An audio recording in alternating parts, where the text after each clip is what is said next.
On my 70th birthday, my daughter canceled our dinner, then posted online, calling another woman the mother she wished she had. I just stared at the screen, a quiet storm brewing inside. What followed truly redefined family for us all. This is my story. Like, share, and let us know where you're listening from. The silence in Eleanor's apartment on her 70th birthday was profound, a heavy blanket woven from unspoken expectations and fading hopes. She had spent the morning trying to convince herself that 70 was just a number, that the wisdom gained outweighed the aches in her joints.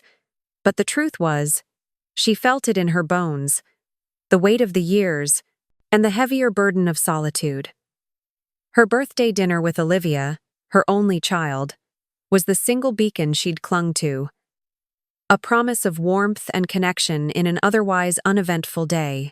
At precisely 3 o'clock, the phone rang, startling her from her reverie. It was Olivia.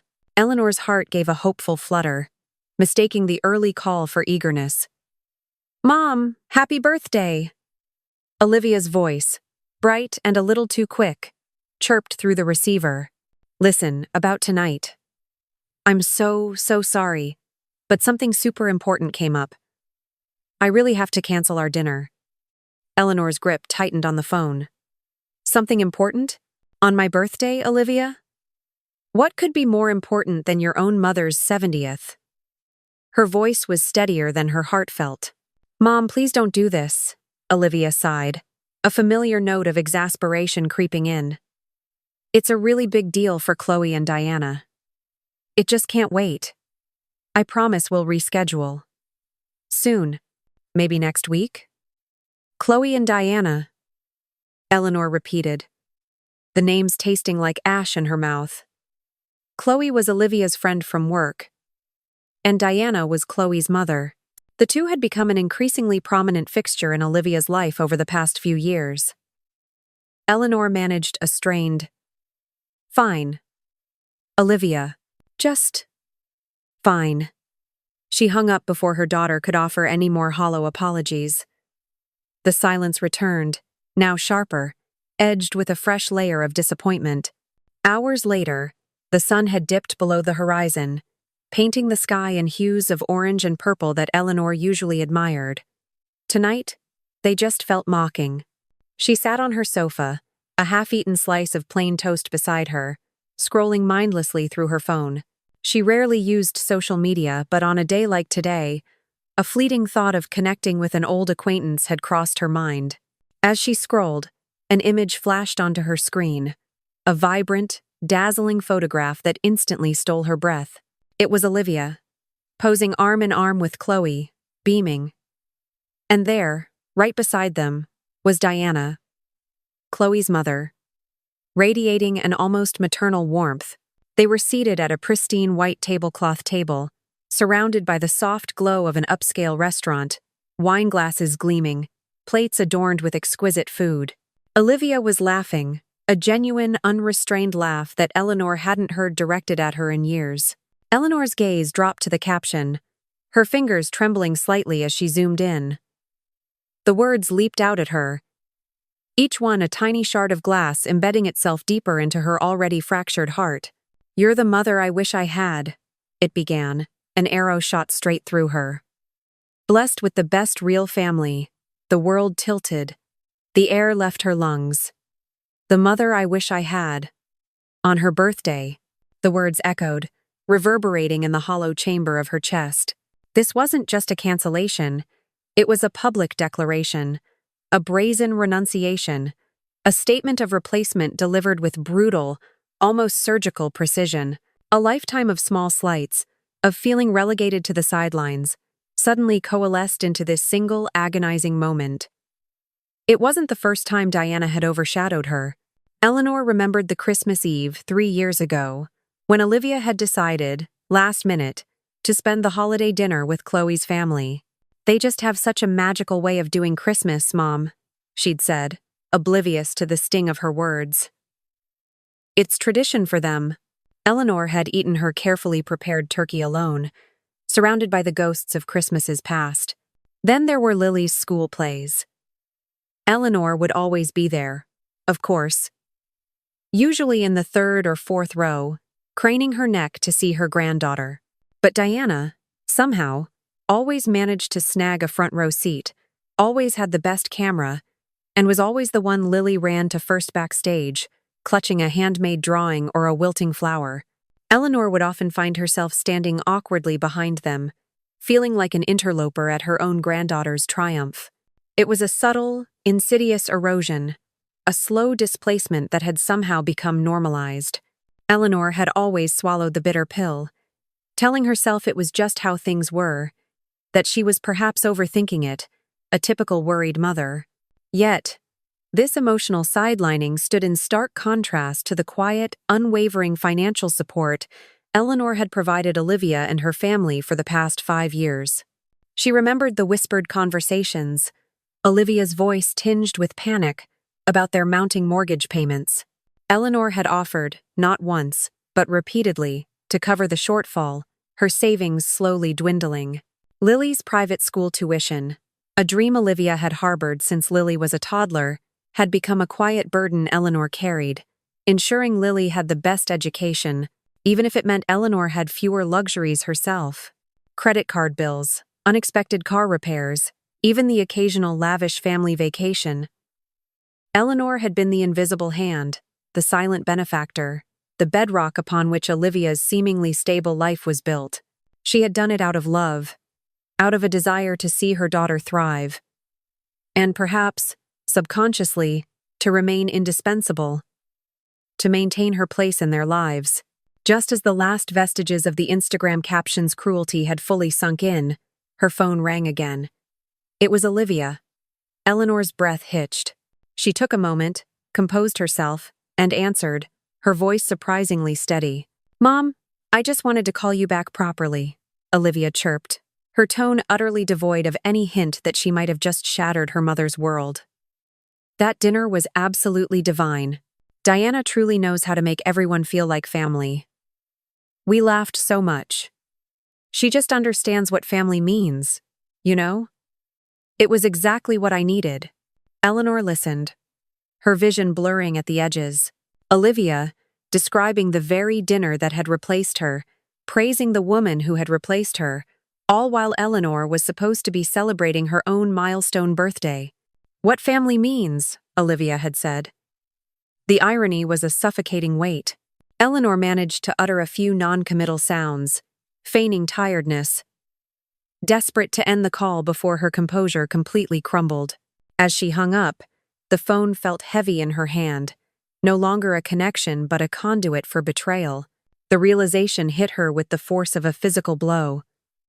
Her silence, her endless generosity, her constant understanding and bending over backwards. It hadn't secured her place.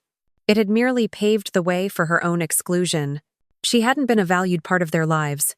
She had been a convenient resource, a quiet supporter easily overlooked, and now, seemingly, easily replaced.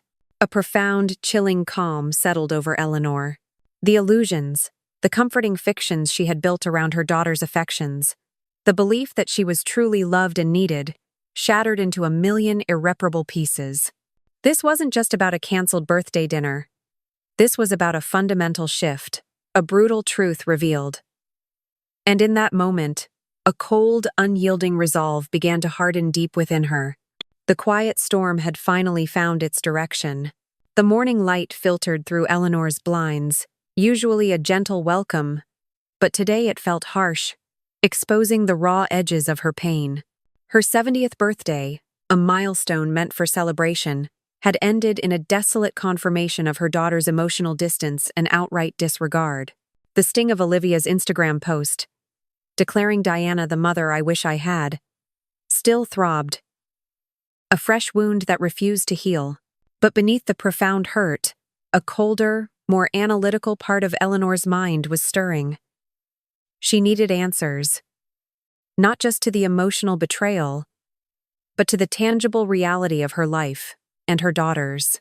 With a determined, almost mechanical precision, Eleanor pulled out her laptop. For the next 2 hours, she delved into 5 years of online bank statements, a task she usually approached with a meticulous but gentle hand. Today, each click of the mouse, each open document, felt like turning over a stone to reveal something ugly beneath. Her mind, usually focused on the quiet rhythm of her modest retirement, raced with questions she had suppressed for years. How much had she truly given? And why, despite all that giving, was she left so utterly empty? As the figures scrolled across the screen, a grim tally began to form. Mortgage payments, car repairs, private school tuition, emergency funds, loans that were never repaid.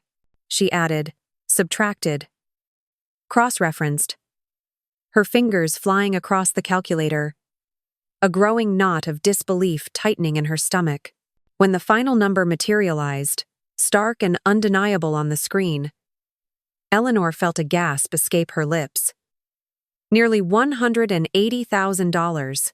$180,000 she had poured into Olivia's life, into Chloe's life, funding a lifestyle that stood in stark contrast to her own quiet, carefully budgeted existence. Eleanor lived in a comfortable but small apartment, rarely indulged in luxuries, and considered a new book or a nice meal out a significant treat. Yet, she had been unwittingly bankrolling a life of apparent ease for them. The shock slowly gave way to a cold anger. This wasn't just about money, it was about the insidious nature of being used. She closed the statements, took a deep, shaky breath, and picked up her phone. This time, she wasn't calling Olivia. She was calling her bank. I need to review all recurring payments and transfers associated with my account for the last 5 years, she stated, her voice firm, despite the tremor in her hand. The customer service representative, calm and efficient, guided her through the process. As the list of automatic debits populated her screen, Eleanor's jaw tightened. There were 7 active payments, each one a thread in the intricate web of her silent support. The most significant, of course, was the monthly mortgage payment for Olivia and Chloe's home, a substantial sum that Eleanor had taken on when Olivia's husband had suddenly left, leaving Olivia struggling. Eleanor had seen her daughter's distress, Chloe's tears, and had stepped in without hesitation. Then there was Lily's private school tuition, a dream Olivia had always held for her daughter. Eleanor had wanted Lily to have the best, regardless of the sacrifices it meant for her own financial comfort. But as she scrolled further, a sickening clarity began to emerge. 2 separate credit card payments. One for a Visa, another for an Amex, both under Chloe's name. Chloe. Not Olivia, but Chloe. Eleanor vaguely recalled Olivia, mentioning Chloe was struggling with some debt. But this was a direct, ongoing payment, month after month, funneling directly from Eleanor's account to cover Chloe's personal spending. A burning sensation started in Eleanor's chest. Then, Chloe's car insurance. Eleanor remembered Olivia's frantic call 18 months ago. Chloe needing to renew her policy but being short on funds. Just for a month or two, Mom, until she gets back on her feet, Olivia had pleaded. Eleanor, ever the supportive mother, had agreed. 18 months, a year and a half of consistently paying for Chloe's car insurance, a cost that had long since stopped being temporary. Further down the list, a combined family phone plan payment. Another subtle drain. Another instance where Eleanor was footing the bill for their entire household's convenience. And finally, Lily's college fund. 3 years she had been contributing a significant sum each month to secure her granddaughter's future. The irony was bitter. She was investing in Lily's long-term success, yet saw her so infrequently that she often learned about Lily's milestones through Olivia's curated Instagram posts rather than direct conversation. The full, shocking depth of her financial support for their entire lifestyle slammed into her. She wasn't just helping out, she was subsidizing their very existence. Her money paid for their house, ensured Lily's elite education, kept Chloe driving her luxury car, funded their shopping sprees, and secured their future. She had literally built the foundation of their perfect life. A particularly venomous memory surfaced then. a dinner a few months prior with Olivia, Chloe, and Diana. Eleanor had been invited almost as an afterthought. Diana, elegant and poised, had raised her glass, her eyes twinkling with admiration. "Chloe truly is a testament to financial responsibility," Diana had announced proudly, beaming at her daughter. "So good with money, always on top of her finances." Eleanor remembered a faint flicker of discomfort at the time, a vague sense of unease. Now, the memory was a searing brand. Chloe's financial responsibility was a carefully constructed facade, built entirely on Eleanor's quiet, unseen payments. It was a lie, a performance designed to impress Diana and, by extension, Olivia, while Eleanor remained the invisible, exploited benefactor. Eleanor reopened Olivia's Instagram, her gaze now devoid of sorrow and filled instead with a cold, calculating assessment. The photos of sun-drenched vacations, the expensive restaurant meals, Lily in her designer clothes, Chloe's gleaming new car, the perfectly decorated home. Every single one a testament to the life Eleanor had funded, a life she was systematically excluded from. She was the ghost in their perfect machine, the ATM that never ran dry, the one whose love and generosity had been misinterpreted as a bottomless well of resources. The quiet resolve that had settled over her the night before solidified into an unshakable determination. The illusions were not just broken. They were pulverized. She had been naive, yes, but she was not weak. She had been used, not loved, and that bitter truth was now her most powerful weapon. Eleanor closed her laptop, her decision made. Things were about to change. 3 days after her desolate birthday, the cold resolve that had settled in Eleanor's heart was beginning to solidify. The shock of the financial revelations had morphed into a quiet, simmering indignation. She was no longer just hurt, she was insulted. The invisible strings of her generosity had been pulled so skillfully, so shamelessly, that she had become the unwitting architect of her own emotional abandonment. The phone rang, jolting her from her thoughts. It was Olivia, her voice bubbling with an almost frantic excitement. "Mom, you won't believe what Diana just did. She surprised us with a trip to Napa Valley. Can you believe it? The most luxurious vineyard tour, 5-star hotel, everything. She's just so incredibly thoughtful and generous, isn't she?"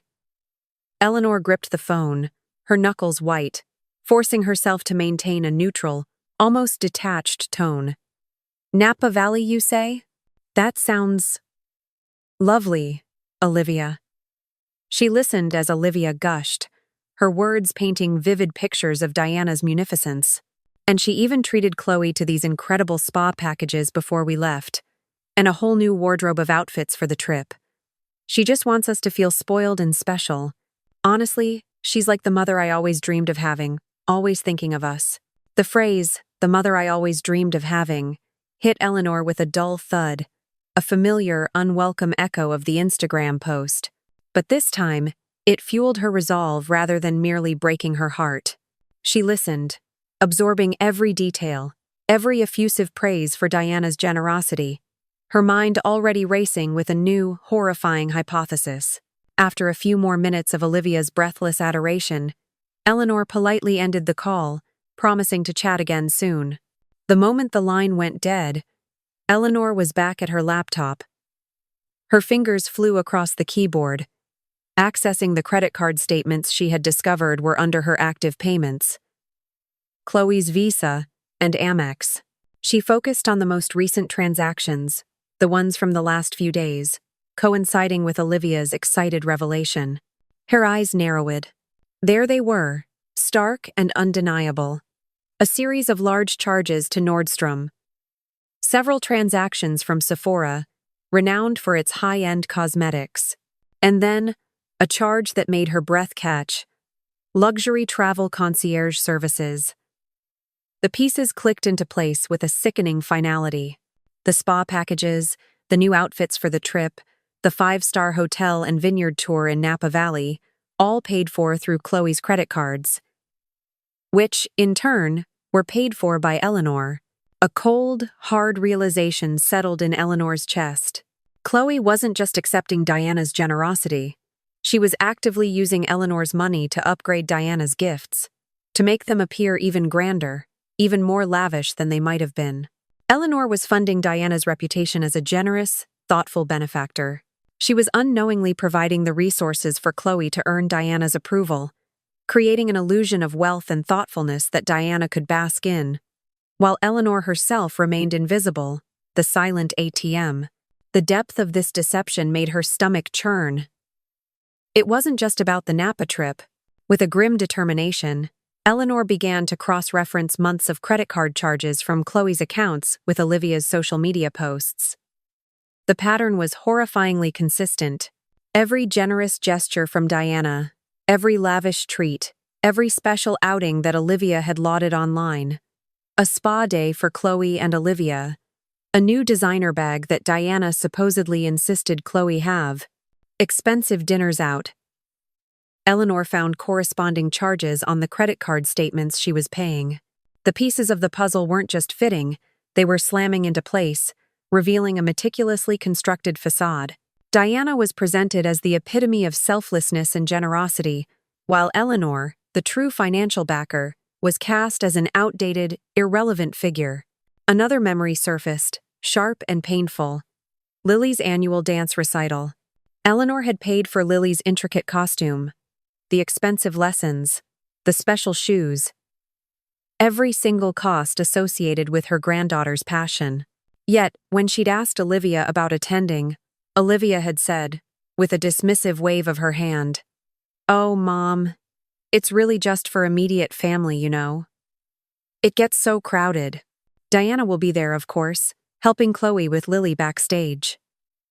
Eleanor had sat in the audience, a few rows back, watching Diana beaming proudly from the very front row, accepting compliments for Lily's talent, while Eleanor, the one who had funded it all, remained anonymous.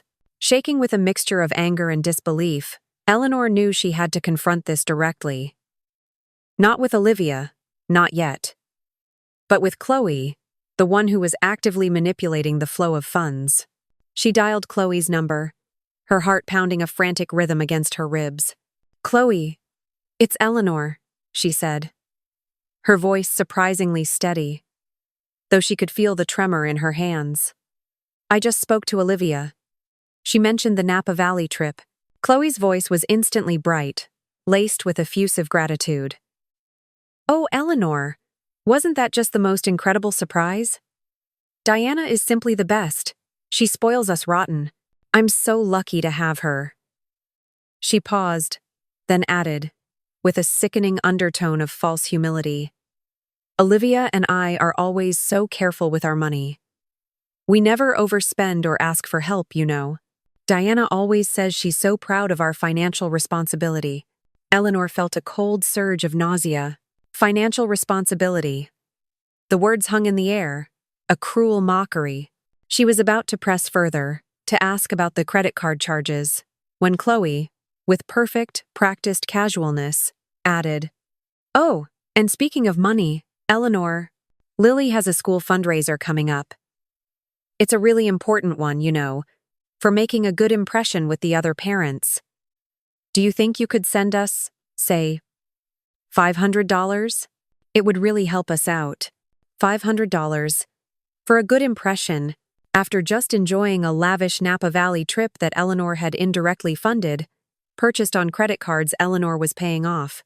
The audacity, the sheer entitlement, the complete lack of awareness, or perhaps the blatant disregard for Eleanor's actual financial reality, was breathtaking. Eleanor stared at her reflection in the darkened screen of her laptop. The woman looking back was 70 years old. Her face etched with the lines of a life lived. A life of giving. But in her eyes, she saw something new. Not just hurt. Not just anger. But a profound sense of self-awareness. She had been a silent ATM, exploited to create a false image for Chloe, an image designed to gain Diana's approval, an image that had systematically erased Eleanor from her own daughter's life. The time for silence was over. The weekend following the Napa Valley revelation was a period of intense, almost clinical activity for Eleanor. The hurt was still there, a dull ache beneath her ribs, but it was now overshadowed by a clear, cold determination. She spent hours meticulously listing every single automatic payment, every credit card link, every financial thread that connected her to Olivia and Chloe's lives. She discovered even minor subscriptions she had been unknowingly funding: a premium streaming service, an online magazine subscription, a gourmet coffee club, all tied to accounts she rarely, if ever, used. Each discovery was a small, sharp confirmation of how thoroughly she had been exploited. By Sunday evening, she had a comprehensive, damning dossier of her unwitting generosity. Monday morning, Eleanor was on the phone precisely at 9 a.m., the moment her bank opened. "I need to cancel all automatic payments linked to my account," she stated, her voice calm and firm, devoid of any waver. "And I need to remove all authorized users from my credit cards." The bank representative, accustomed to such requests, began the methodical process. For the next 45 minutes, Eleanor systematically dismantled 5 years of financial entanglement. Each cancellation, each severing of a monetary link, felt like a liberation. The mortgage payment for Olivia and Chloe's house, Lily's private school tuition, Chloe's visa, her Amex, her car insurance, the family phone plan, Lily's college fund, one by one, they were disconnected. The streaming services, the online magazine, the coffee club, all gone. By the time the call ended, Eleanor felt lighter, as if a great weight had been lifted from her shoulders.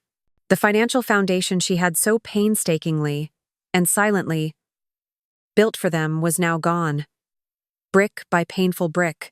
To complete her digital detox and regain some semblance of privacy, Eleanor also changed her phone number. She then spent a good hour updating her privacy settings across her various online accounts, ensuring she couldn't be easily found or contacted by those she no longer wished to engage with. The feeling of control, of reclaiming her own space and resources, was exhilarating, a stark contrast to the emotional desolation she had felt just days before. The first ripple of impact came swift and hard. Just one day later, Tuesday afternoon, her old phone, which she kept active only for this exact purpose, rang. It was Chloe, her voice laced with confusion and a hint of irritation. "Eleanor, what's going on? My emergency credit card just got declined at the grocery store. I needed to buy dinner and some things for Lily's lunch, and it wouldn't go through. What did you do?" Eleanor took a slow, deliberate breath. "Chloe," she said, her voice even, calm. "I'm simply simplifying things, making some changes to my finances, for myself." Chloe's confusion quickly morphed into panic. "Simplifying? What does that even mean?" "Eleanor, Lily's school payment is due next week. And the mortgage? How are we going to pay for everything? You always take care of it." The words tumbled out, revealing the full, stark extent of their dependence on her, an open admission of their expectation. Eleanor felt a cold satisfaction.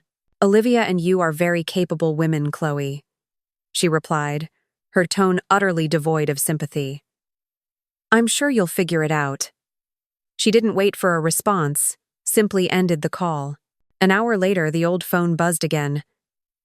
This time, it was Olivia, her voice tight with a mixture of anger and bewilderment. "Mom, what is going on? Chloe just called me in a complete state. She says her credit card isn't working, and you've cut off the mortgage payments? Are you having money problems? Why didn't you tell me?" Eleanor closed her eyes for a moment, picturing Olivia's indignant face. "I'm perfectly fine financially, Olivia," she stated, her voice firm. "I'm simply making adjustments. For myself." "Adjustments? What kind of adjustments involve abandoning your own daughter and granddaughter?" Olivia's voice rose, laced with accusation. "What about Lily's school, her college fund? What did we do wrong, Mom? Why are you doing this?" The frantic questions, the instant assumption of blame and victimhood, underscored Olivia's utter lack of self-awareness. I'm choosing to spend my money on myself, Olivia. Eleanor calmly replied, allowing a hint of steel to enter her voice. Olivia scoffed, an incredulous sound. On yourself? Mom, you barely spend anything on yourself. You live in that small apartment, you drive an old car, you never go on vacations. Your whole life has been about giving to us. What are you even talking about? The words hung in the air. A cruel confirmation of Eleanor's deepest fears. Olivia wasn't seeing her as a mother, but as a resource, an endless well of financial support, whose sole purpose was to provide for them. Her lack of personal spending was not seen as frugality or sacrifice, but as a given, a testament to her unending availability for their needs. It was the ultimate, bitter irony. Eleanor took a deep breath, letting Olivia's words sink in, solidify, and then burn away any lingering doubt. Maybe, Eleanor said, her voice now dangerously soft. I want to find out what it feels like to matter in my own life.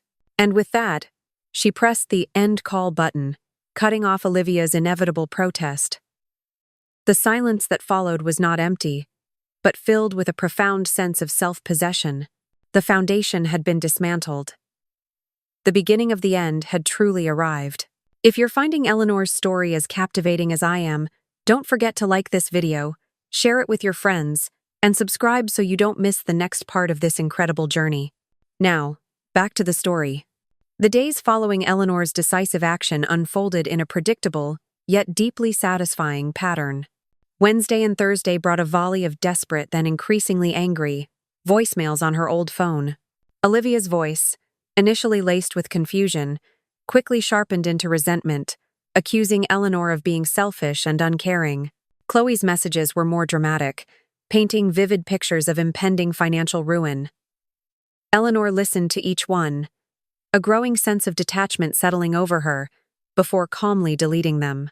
The carefully constructed facade of her daughter's life was cracking, and Eleanor was merely an observer, no longer a frantic fixer. By Friday, the tone of the messages had shifted to outright panic.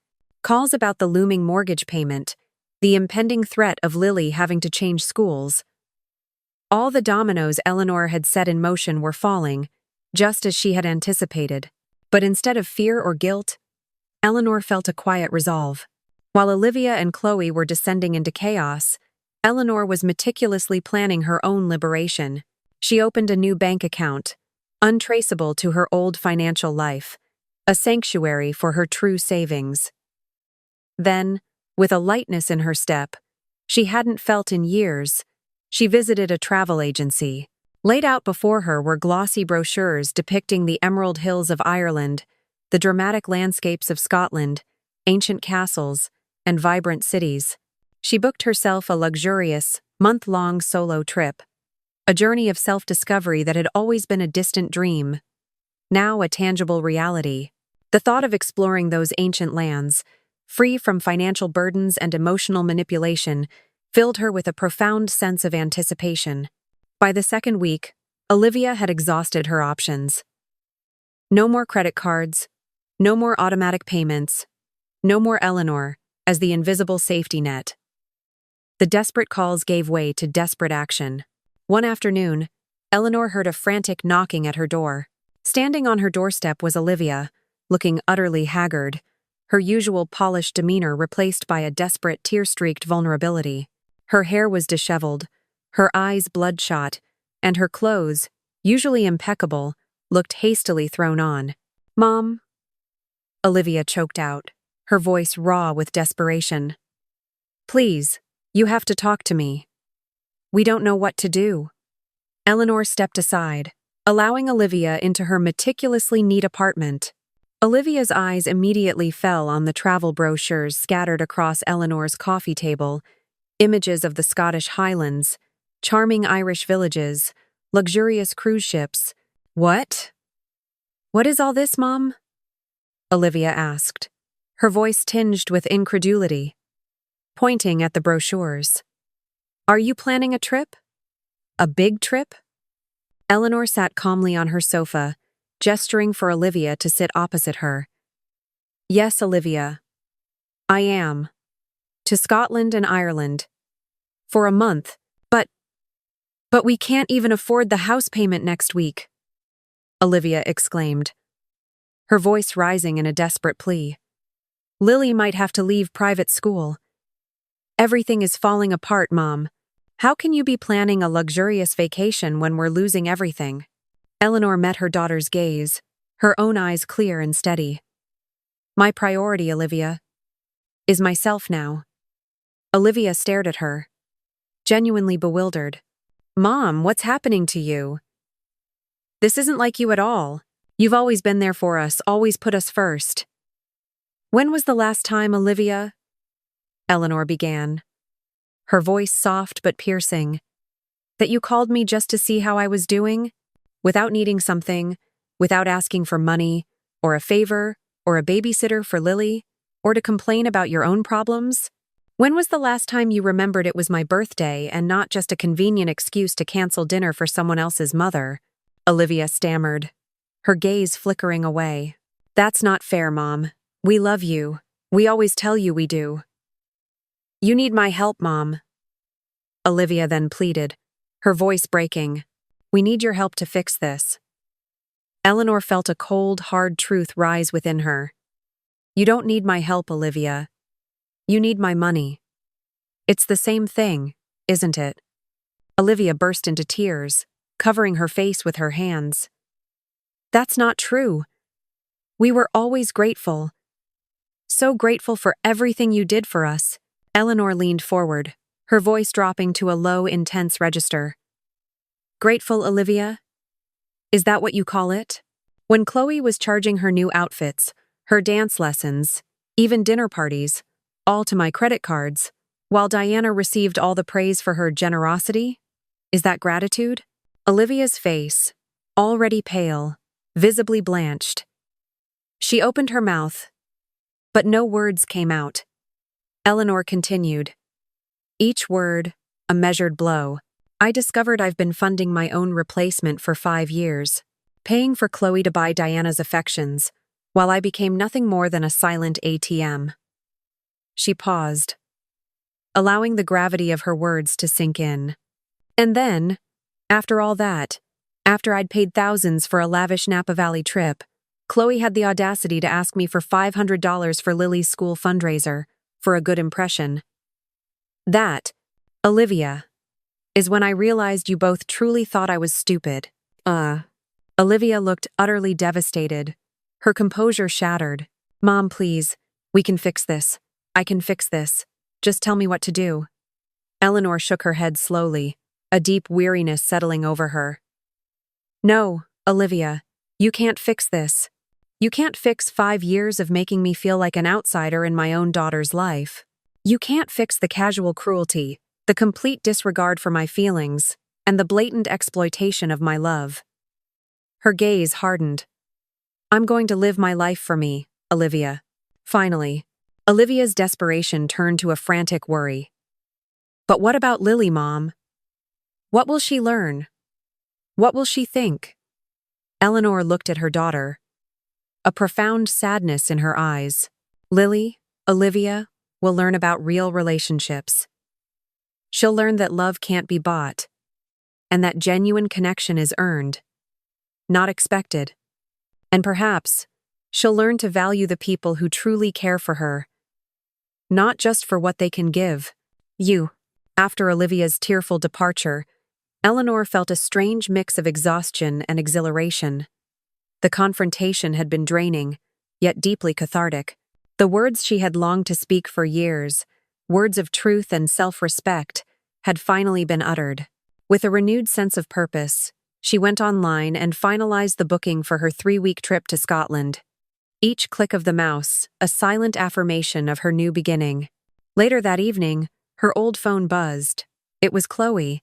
Eleanor, please, just give us another chance. Chloe's voice, usually confident and breezy, was now strained, bordering on desperation. We never meant to make you feel left out, honest. We can set boundaries with Diana, we can. Just, please don't abandon us. Eleanor listened, her gaze fixed on the travel itinerary on her screen. Chloe, she said, her voice calm and firm. I gave you 5 years of chances. I gave you nearly $200,000 worth of chances. I'm done giving. The line was silent for a moment. Then Chloe gasped. 200,000? That's not right. We always planned to pay you back someday, Eleanor.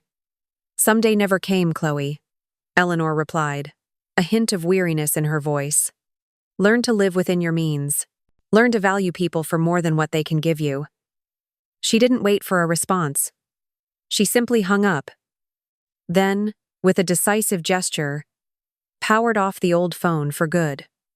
The final thread was cut. Eleanor's trip to Scotland was a revelation. For 3 glorious weeks, she lived entirely for her own pleasure. She hiked the rugged highlands, explored ancient castles, savored rich Scotch whiskey by crackling fires, and wandered through charming villages, conversing with friendly locals. She ate when she was hungry, slept when she was tired, and pursued every whim that captured her imagination. There were no financial demands, no emotional expectations, no comparisons to another mother. She was simply Eleanor, an adventurer, a traveler, a woman rediscovering the simple joy of being herself. She returned home renewed, her spirit lighter, her mind clearer than it had been in decades. Back in her quiet apartment, she eventually retrieved her old phone, switching it on with a sense of detached curiosity. A torrent of voicemails cascaded in, a timeline of escalating panic and desperation. Olivia and Chloe, their voices growing increasingly frayed, detailed the rapid financial collapse. The house was in foreclosure. Lily had been pulled out of private school. Chloe was working a second job, and the BMW had been sold. It was the natural, inevitable consequence of their prolonged dependence. But amidst the chaos, there was a crucial message, a new development that made Eleanor pause. A new call came through, this time from Olivia, her voice sounding chastened, almost humble. Mom, can you come over, please? We need to talk. Something big happened with Diana. Eleanor hesitated for a long moment, then agreed. She arrived at Olivia's house, now visibly less opulent, to find Olivia waiting for her, her eyes still red-rimmed but holding a different kind of sobriety. Mom, Olivia began, her voice barely a whisper. Diana found out. Eleanor waited, her expression neutral. She found out you were funding everything, Olivia continued, her gaze dropping to her hands. She saw one of Chloe's bank statements, a canceled check from your account covering her Amex bill. Chloe had forgotten to shred it. Diana was horrified. She said she felt terrible for taking credit for all your generosity. She said she couldn't be part of such financial deception anymore. Olivia took a shaky breath. She canceled Lily's upcoming birthday party that she was planning. She returned all the gifts she'd bought for Lily, saying they were tainted. She said she needed to step back from us, from the family, because she couldn't stand by a lack of integrity like that. A profound silence filled the room. Diana, the mother I wish I had walked away, not because of a lack of financial gain, but because of a perceived betrayal of her own carefully cultivated image. Olivia looked up, her eyes meeting Eleanor's, and for the first time in a very long time, Eleanor saw genuine remorse. Mom, Olivia whispered, her voice choked with emotion. We treated you like a bank instead of a mother. I'm so sorry, truly. It was the first genuine acknowledgement Eleanor had received, the first admission that went beyond simply needing her money. Olivia then described their current, stark reality. We're losing the house. Lily's in public school, but she's adjusting. Chloe's working 2 jobs, and we sold the BMW. It's hard, Mom. But we're learning. Learning to live within our means, learning what's really important. She paused, then looked at Eleanor with a hesitant hope. Mom, I know we messed up. Horribly. But can we start over? Not financially. Never financially again. But relationally? Can we try to be a real family again? Eleanor looked at her daughter, seeing not just the consequences of their actions, but a flicker of true introspection. It would have to be very different, Olivia, Eleanor said, her voice soft but firm. It would have to be about genuine desire for my company, not obligation, about real conversations, not veiled requests, about true respect, not just convenience. Olivia nodded, tears welling in her eyes again. Yes, Mom. Whatever it takes. 6 months later, Eleanor was packing for a trip to Italy. Her new life was vibrant, filled with hobbies, new friends, and the quiet satisfaction of her own independence. Her phone rang. It was Olivia. Mom! Olivia's voice was bright, genuinely excited. Lily just won a writing contest at her new school. She wrote about an adventurous grandmother who travels the world and tells amazing stories. She wanted me to tell you right away. There was no request for money, no mention of financial woes, just a daughter sharing a proud moment, and, Olivia added, a soft vulnerability in her voice. I just wanted to call and share my life with you, too, if you'd like to hear about it. Eleanor smiled, a genuine, warm smile that reached her eyes. She had lost a family that only valued her money. But in doing so, she had found something infinitely more precious. Herself. And in that self-discovery, she had opened the door to a chance, however fragile, for something real to finally grow.